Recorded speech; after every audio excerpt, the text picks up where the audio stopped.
Alors, est-ce que vous pouvez nous parler de la fuite tricuspide chez l'insuffisant cardiaque? Est-ce que c'est quelque chose de fréquent?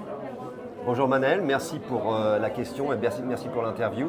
Donc la fuite tricuspide est quelque chose de très à la mode actuellement. La fuite est retrouvée dans à peu près 80% des cas, quel que soit le type d'insuffisance cardiaque, à fraction d'éjection préservée ou à fraction d'éjection réduite.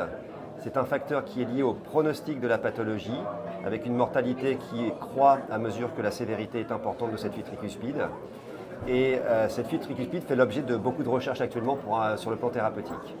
Et justement, sur le plan du traitement, comment on prend en charge les fuites tricuspides chez l'insuffisant cardiaque?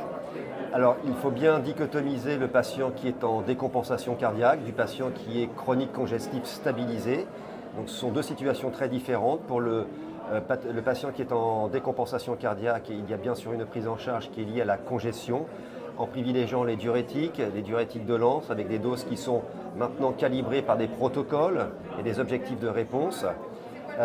Ces patients sont également très comorbides, donc il faut faire très attention à la fibrillation atriale, qui est un facteur d'aggravation, et on sait que certaines techniques ablatives ont permis de faire régresser cette fuite tricuspide de manière très significative, voire la faire totalement disparaître.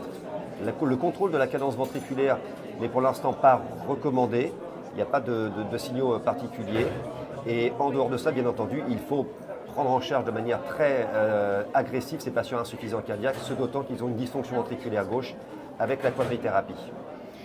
Y a-t-il un traitement interventionnel pour les fuites tricuspides qui ne répondraient pas au traitement médical?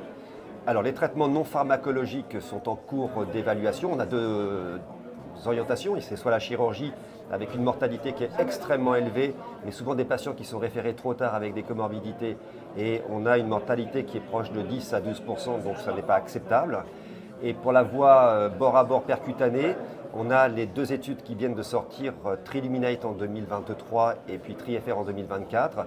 Donc ce sont des études qui sont intéressantes parce qu'effectivement on a une régression significative de la fuite tricuspide, mais on n'a pas de signal sur la morbimortalité. On a un signal uniquement sur l'amélioration de la qualité de vie, qui en soi est quelque chose de très important, mais qui ne suffit pas actuellement pour porter l'indication d'une réparation bord à bord. Bien entendu, en parallèle, on a de la recherche sur les valves percutanées, avec différents dispositifs qui sont explorés. Un résultat sur hémodynamique qui est très bon, mais il faut être très prudent sur le résultat fonctionnel, sur la morbimortalité de ces patients.